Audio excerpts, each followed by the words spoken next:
Good day, folks. This is Judy at Green Pastures Farm. It's a beautiful day here in July. It's about 100 degrees. I think it's 99.9% humidity. You can actually got my glasses fogged up just being out here in this. We caught just a real short little spout of rain a minute ago. It rained for about 10 minutes, but it came down real hard. And now, I mean, it's just sultry out here. But you know what? When you catch a rain in July, you don't ever turn those down because you may not get one the rest of the summer. I've been through Julys where you didn't get any rain through July, August, and September. So we're happy that our prayers were answered and we got some rain. Just a little bit. So the mob has moved in here. The last time this was grazed was the bulls. We had 79 bulls on here. Now we got the cow-calf, the bulls, steers, yearling heifers, everything. It's all one big mob on here. And this has about 60 days rest on it. You can see the cows got plenty to eat, big mouthfuls of grass. But we are in the summer slump.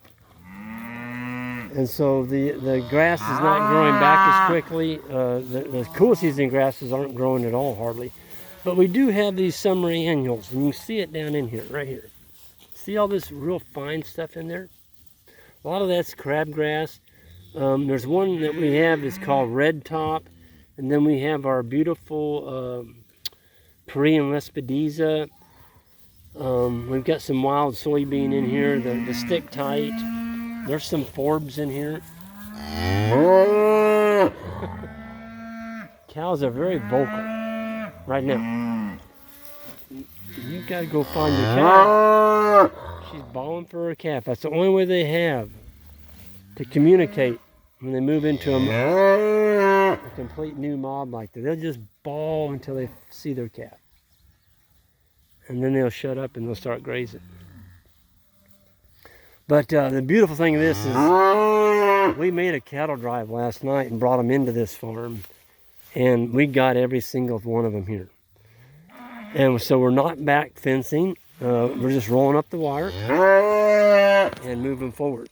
And I'm going to set this down a minute, so hold on. Okay. The boys are waiting on me, I'm sure, to load up post. They took off down through here. They're getting about 5 acres tonight. And it's pretty good feed. I mean, there's a lot of stuff in here, including brush. But this was brush hogged last summer. It has not been brush hogged this year. And so there's just a ton of stuff in here. And the animals are getting the best.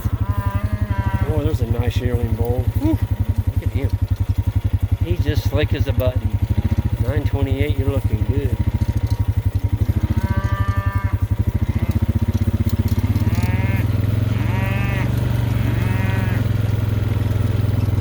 It's a nice little young bull too. He's not even quite a year old yet. Yeah, there's Ben and Isaac. I knew they were waiting on me. We brought some more steers to get processed yesterday, and the boys are walking them up the lane. I was up at the top of that hill up there. I thought I heard a yelp, and we've got a female dog that's had puppies. She's got 3 of them, and we've been watching them, and they're about a month old now. They got their eyes open. Anyway, she moved them on us, so we don't know exactly where they're at.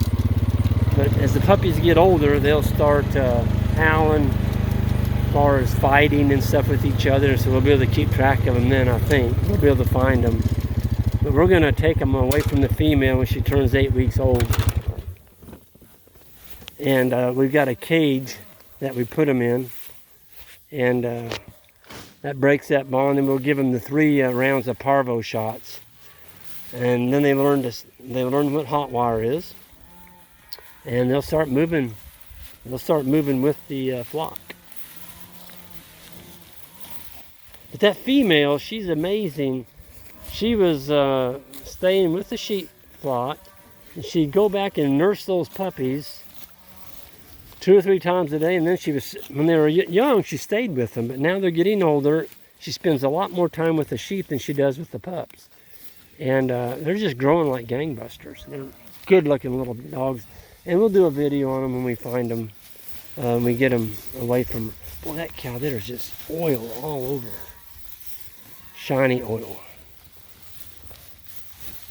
Somebody asked me what the happy lines were. The happy lines are the lines that start at the front shoulder and go to the butt along the rib cage. They actually run perpendicular to the animal. That's something you can look for, and really, here'll be an easy one to see right here. Boy, that is a slick heifer. My goodness. Her lines are easy to see. Oh, she's not going to let me see them. She's walking off. All right, I'll find another one.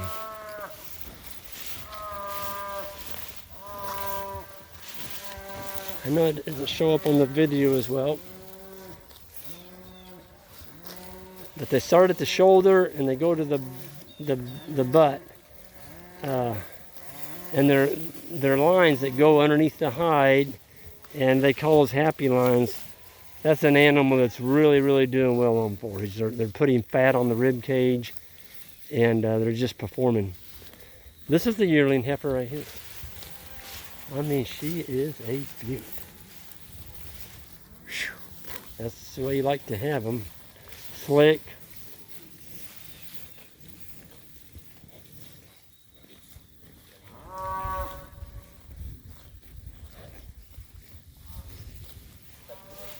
What's that? What's that bubble on it? That's that shot. That's the shot. Yeah. Some animals react. There's a bubble on that steer's neck. That's the one that we clamped. That's the tetanus shot. Might have got a blood vein or something in it. I don't know, but I saw that too. He's got a pretty good bump right there. Yeah, so we clamped those about 3 weeks ago, and I think 98% of them are gone. They no longer have their testicles. They fell off. One of the things that I've noticed is the testicles will come off sooner when it's really, really hot. If you get really hot weather, they just rot faster. They just come off quicker. Boy, they've got some good feed here. You can see they're going after the Lespedeza. We moved them in on a paddock. Let's see, it was yesterday up here on the hill, and the animals were just attacking. It was a solid stand of Lespedeza, and they were eating it clear to the ground. And they can do that with Korean Lespedeza because it is just there in the summer, and if you don't get it, it's gone. So you can't stockpile Lespedeza. It'll come in June, into June, July, and it's gone by September, into September. So you might as well get what you can of it. Well, you're a pretty girl.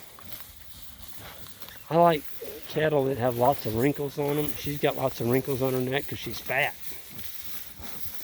That means she's cycling. She's going to get bred back.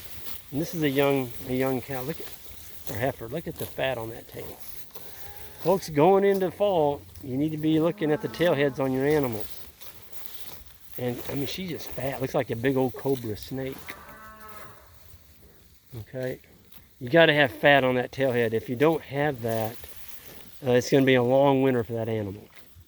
Matter of fact, if they don't have that by October, end of October, you probably ought to sell them.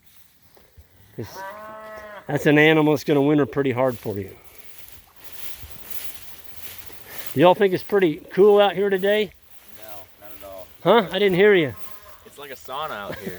I'm sweating just standing here. But the cattle don't mind. They're still grazing. Yeah. I didn't see any animals stay in the shade. They all came. Yep. They're ready to move. Yep, they were. Ben, what do you think about what you see here? Did we get a good graze on the last paddock? Oh yeah. for sure.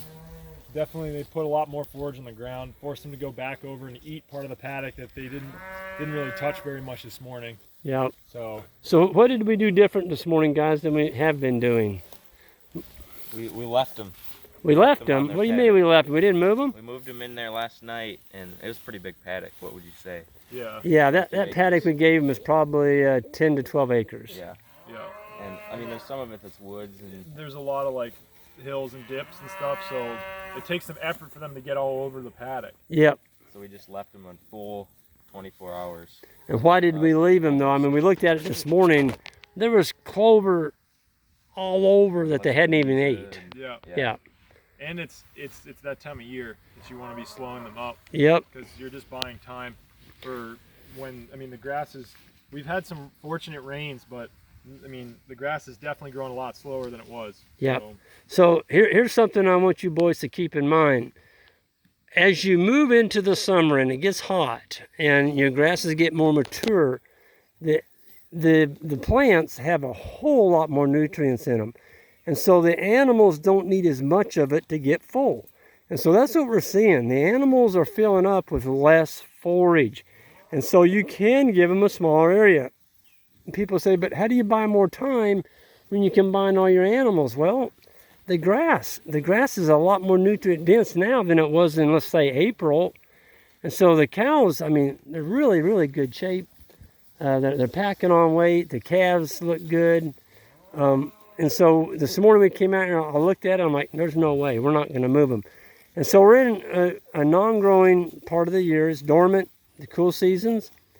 We got winter stockpile season approaching us here in August, September. And so we're trying to buy a little time here, and we didn't hurt the animals at all. We just left them here and let them graze. So we've got a lot of happy animals tonight though. They're on a piece of fresh grass.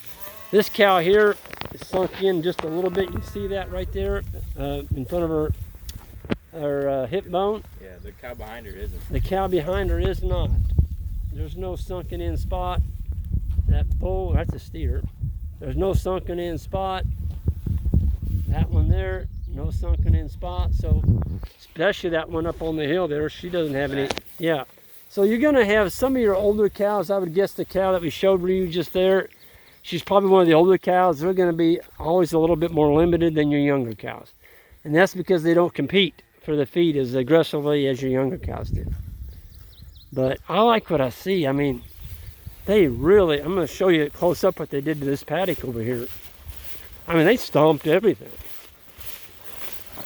This morning, I mean, there was forage in here, tons of it. Look at this. So this is what they do in 24 hours. 370 head. Look at that. I mean, you talk about manure. But we're gone. We're gone. They're on a different water supply tonight. They're on a big lake over here. We've got a skirt along the edge of it where they can't get in the lake. They don't have to go back to where they're at. So all the fly pressure is back here. People say, but Greg, you don't have any flies on your cows. Well, we don't. I mean, oh, there's a few. I shouldn't say we don't. I'm going to show you one here. Look at that. How many flies you see on that cow? Right. Can't hardly see any. There's another one. Don't hardly have any flies on them. That's because the flies are on the previous paddock over here. Flies typically don't move more than 100 yards from where they're hatched. And so this manure pad right there, there's flies that have already put fly larvae in that manure. Fly larvae, baby flies.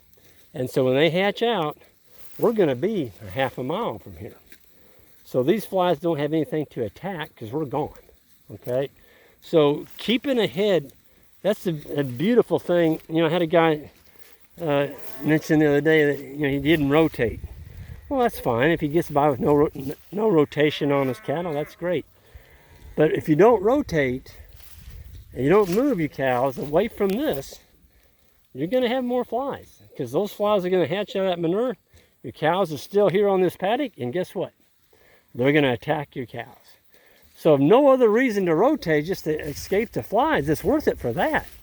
But also when you rotate, I want y'all to listen to this. When you rotate, instead of running, let's say one cow per 4 acres, now you're down to 1 cow per 2 acres. You can double.